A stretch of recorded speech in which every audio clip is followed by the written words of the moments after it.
And in the safety demonstration, they let you know before you can do anything, if the masks come down, you have to put your mask on first before you can help someone else. And so I'm not good to anyone around me that I love and care about if I'm not in some way addressed first. Joining us today is Russell Schmidt. He is the founder and president of In4Money, Inc., with over 30 years of experience in the financial industry as a certified financial planner.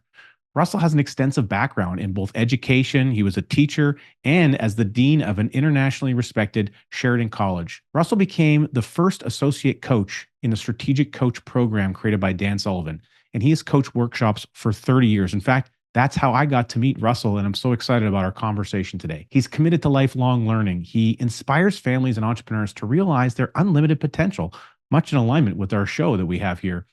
And he has a passion to improve happiness and financial freedom in the world.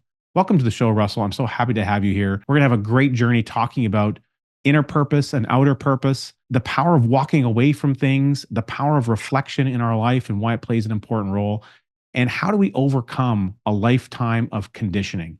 So excited to be with you today. It's wonderful to be here as I haven't known you over the 30 years as I have some of the folks that were in Strategic Coach, but certainly you showed up a couple of years ago, maybe, time goes quickly. So it might've been 3 years ago in Vancouver.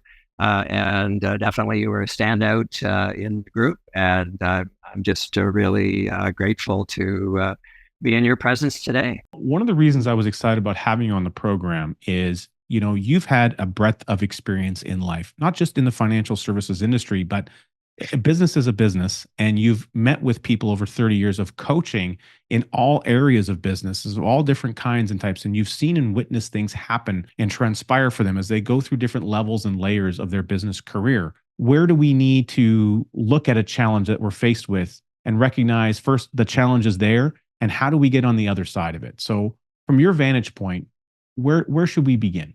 I was a little bit had blinders on because of the conditioning of the time when I grew up. And at that point it was, get an education, get a job, get a house, make lots of money, get advanced, and so on and so forth. And I basically signed up for all of those. Absolutely. Yes. And after, 20 years of that, I basically had enough and effectively said, I can't do this anymore.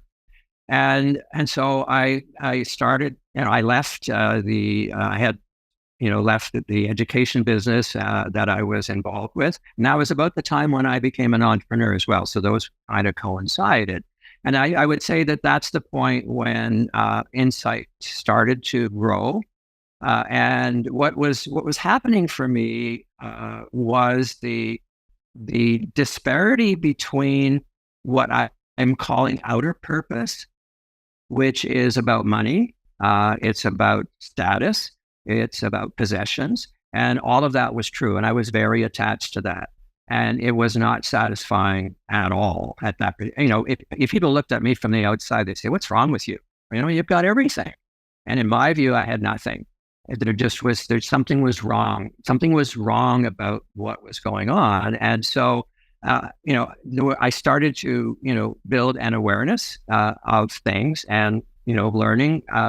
And Strategic Coach was very, very helpful in that regard, but also to explore spirituality a little bit more.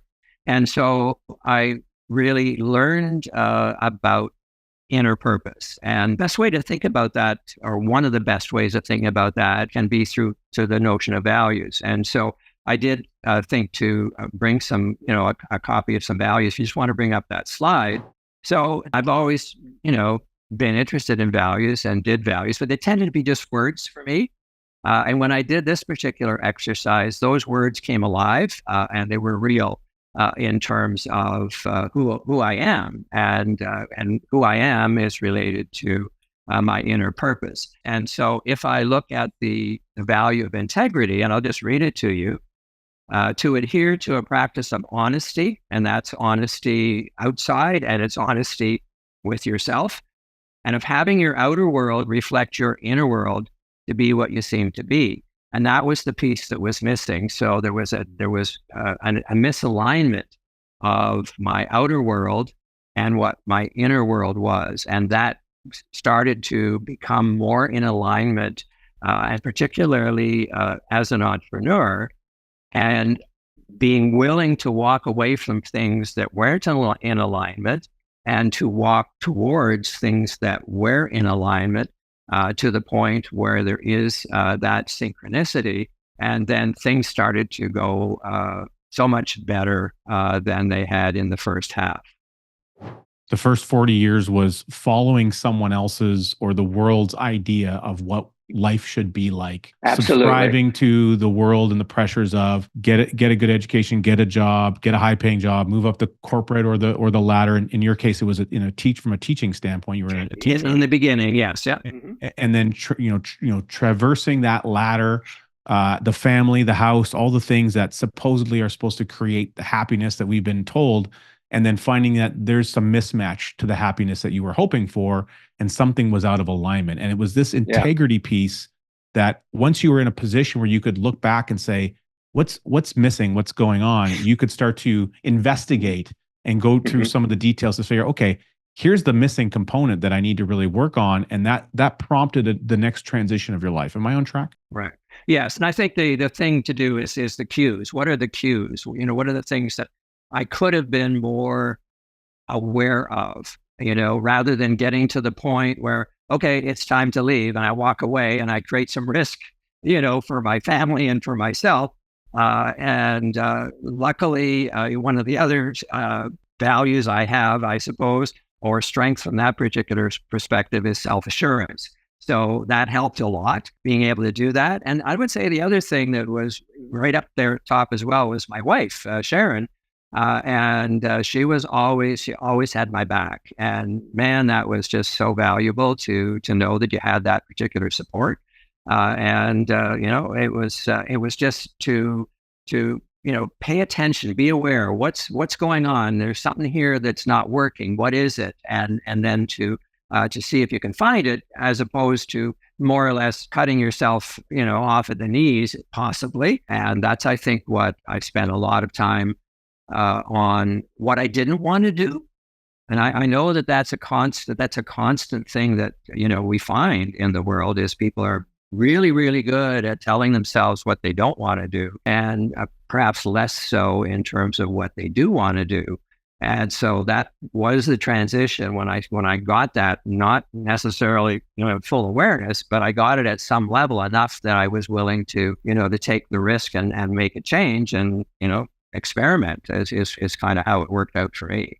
Well, I love that, the getting clear on what you don't want to do versus what you do want to do. And it's important. And I agree, it is harder to determine what is it that you want to do, because sometimes wanting what we want, we don't feel like we have the permission to want something because we want to do things for others. Sometimes it's easier to do things for others than it is for ourselves. But the idea of clarifying, listing, and getting really crystal clear on the things you don't want to do really starts to frame a picture. If you eliminate those things from the list, that's clearly what you don't want to do. It starts to frame up and get more clear on the things that you should want to do, because often they may be in opposition to the list of don'ts. Yeah. And what I'm going to say about that, you need to be smarter. Okay. That when you get them off the list, you just don't get them off the list all at once and walk away. So, just be strategic about that. And it's interesting in terms of some of the work we've done. And I know you're familiar with that, and I'm sure some of your viewers are as well, in terms of the Strengths Finder. And one of the strengths is strategic. And that one for me is way low down in terms of the energy scale. So I have to be a little bit more trial and error in terms of my life than being strategic. But by being aware, which I think is the ultimate capability, quite frankly, because you're looking at things, and as opposed to making judgment about it, you're looking at it for what you can learn from it. What can you learn, as opposed to what you don't want? What can you learn? And that then can lead you to areas that are more gratifying and more productive, and more useful as well. Would you say, Russell, that degree of awareness that you're speaking to is almost to some degree, almost like a detachment from the emotional connection, the circumstance, because decisions and things made in an emotional, amplified way I can reflect back on highly emotional decisions that weren't Yes. always necessary to Richard's benefit Yeah. versus, Right. hey, Right. I'm feeling a certain way about this. Let me detach from that, kind of look at it, get in a helicopter flap to 4,000 feet and look down at the problem. And then I Yeah. can have a more objective vantage point to say, okay, how would I approach this given the awareness that I have? Is that kind of the feeling that you have? Yes, it is, and I think the distinction there that I would make, Richard, is knowing it and owning it are two different things. All right, so you know that, all right, but when you own it, it's really something which is deep inside of you and connected with who you are when you actually own it. And so there's so many slogans out there, enjoy the journey, don't worry about the destination. Well, that's a lovely slogan, but until you actually own that and experience that, that's all it is a slogan. So one of the things that has been absolutely magical, I'm going to say, in my life is journaling.